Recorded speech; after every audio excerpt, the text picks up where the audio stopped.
after the flames died down. It's because the true inheritance can only be given to you after you lose all of those things that had a stronghold over your mind, body, and spirit.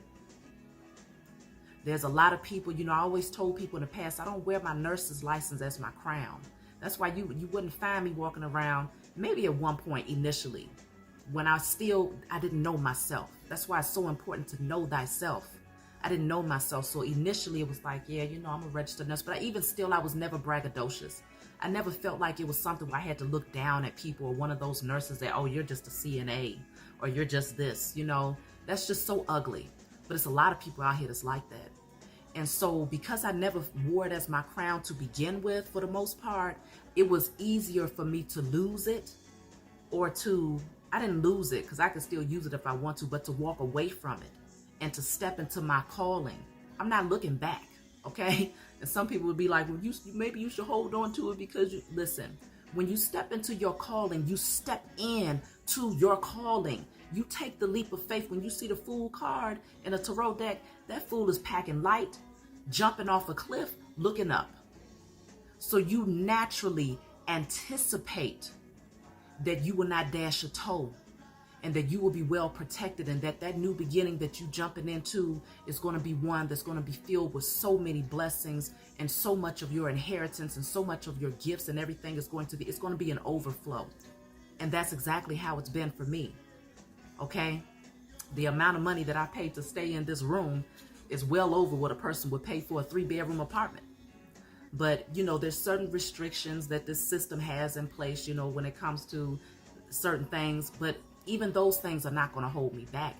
Even here in one room, I've been able to create beautiful memories because for me, it's not about being able to say, well, you have a separate room over there, I have a separate room over here, this and that. It has not deterred me from stepping into my calling and maintaining my purpose.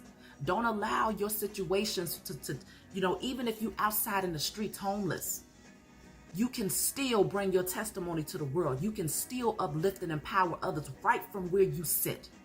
And that is the energy that actually catapults you out of your circumstances and towards your inheritance.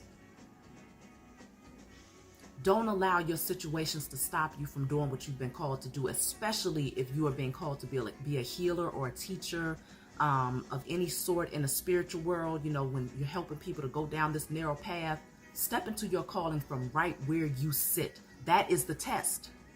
How committed are you to the process? How committed are you to the growth? How committed are you to making it to the finish line, knowing that this is not a race, okay? We pacing it, okay? We pacing ourselves here, but we have to keep going. We have to persevere. We have to maintain our purpose. You don't get derailed or deterred. You keep pushing. And so, like I said, it's been a beautiful journey. And I wouldn't go back and change not one thing, because my gifts, I've been able to awaken my own spiritual gifts as a result of losing or what seemed to be losses of the material world. My spiritual gifts, the Most High blessed me with that infinite wisdom, knowledge, and understanding. And I still haven't come into realizing the full potential of the wisdom that I've been blessed with. Neither have you. It's something that you grow into and that you evolve into lifetime after lifetime after lifetime. So I'm just touching the surface here. But the wisdom that I have been granted and the gifts that I have been able to awaken has been very healing and enlightening, not only for myself, but for my children, and for those of you who have been guided to come to me to get personal readings and to, seek out clarity through these videos that I make on here. I appreciate all of you who support me, okay? But I have to remind y'all, it's only the beginning. If you're going through something right now, if you're taking what seems to be losses in your life, you have to look at it as being gains, because remember, you asked for change.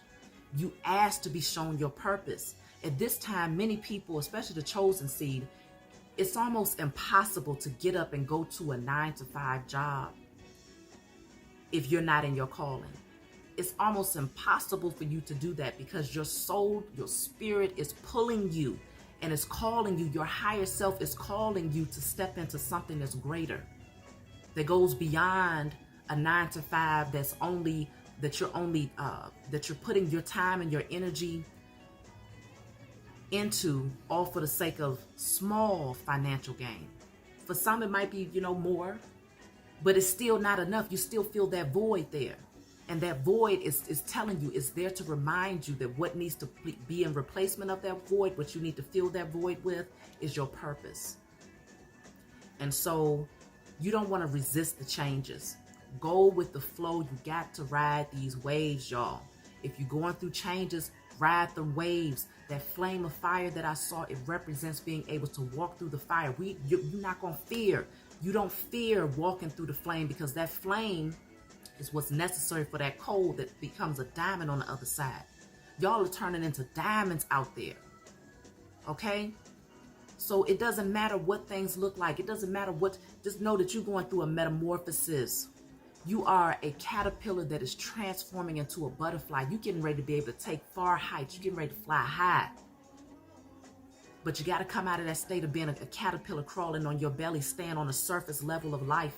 Still, you're crawling through the matrix, believing that what you see with your natural eyes is what defines your value. No, that's a lie.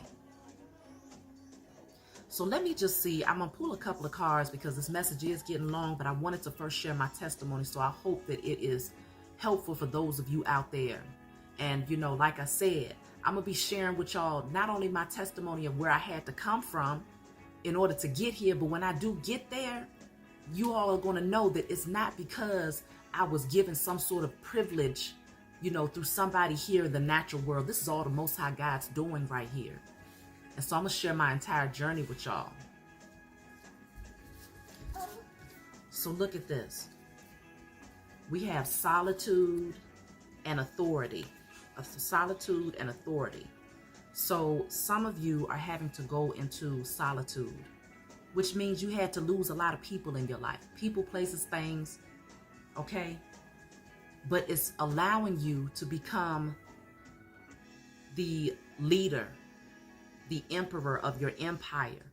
Is showing you how to take back authority, how to take your power back, especially when it comes to your foundation with the number 4. But this foundation is not about the physical foundation. The first foundation that you are taking authority over is the one that is within yourself. Creating that security within yourself, knowing that the foundation that you building internally is one that cannot be moved. And so you step into your power. You step into emperor mode. You create those healthy boundaries for yourself. You go into warrior mode in the spiritual realm, cutting out and breaking all them generational curses, casting out all them spells that the enemy was putting towards the chosen. Okay? Casting out all fear, all lack mentality. You out. This is you with that sword in the spiritual realm saying, try me if you want to.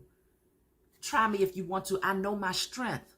And remember, I said to you all, you'll never know the true power. You'll never know your true power when you lack awareness of the war against your own soul. If you don't know the war that's been happening against your soul, the enemy has a strategic agenda to sell the souls of the chosen. And people say, well, what do you mean sell the souls? Yeah, if you believe in biblical texts, it's in biblical texts, okay, about the selling of souls. And that other nations would no longer buy these souls because things are changing. They're operating in fear now because they recognize that the Most High God said, enough. I'm waking up my children now. It's time for the body of Christ consciousness to awaken out of sleep. And so you stepping into your authority. That's what this represents. So you go into solitude because you're being built in that energy, in that space of solitude. From where you sit, if you don't have a lot of people around you, you are in the perfect position. You are in the perfect place and in a perfect position in order to build yourself, to become the most powerful and strongest version of yourself. Other people will be too much of a distraction. You need the solitude to come into full awareness. So let me see what else is coming out here.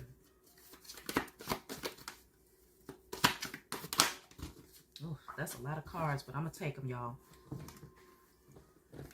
Look at this. We have destruction. Didn't I just tell y'all? This is what the message has been all about the whole time? Destruction. That destructive energy. But you see this card in the other tarot deck. This is the Tower card, okay? In this card is showing you that the destruction is happening internally. You are the one that's being broken down. That false version of who the Matrix created you to be, the one that you was conditioned to be, your representative, okay? That's the one that's being broken down. Because after the ashes, you're going to be Phoenix. You will be Phoenix rising from the ashes. So first